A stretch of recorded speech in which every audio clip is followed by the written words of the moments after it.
எனக்கு பாரதி ராஜாவோட அறிமுகம். பாரதி ராஜா இப்ப ஃபிலிம் லைன்ஸ்க்கே வரல.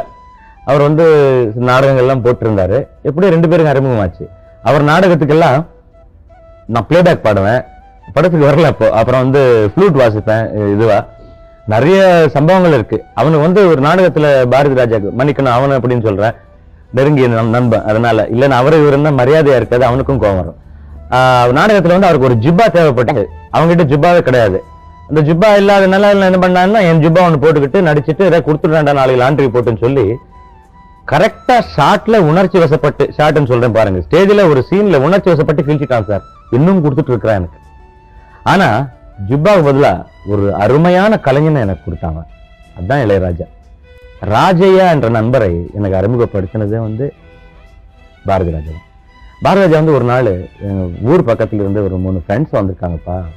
அவங்க 3 பேர் மியூசிஷியன்.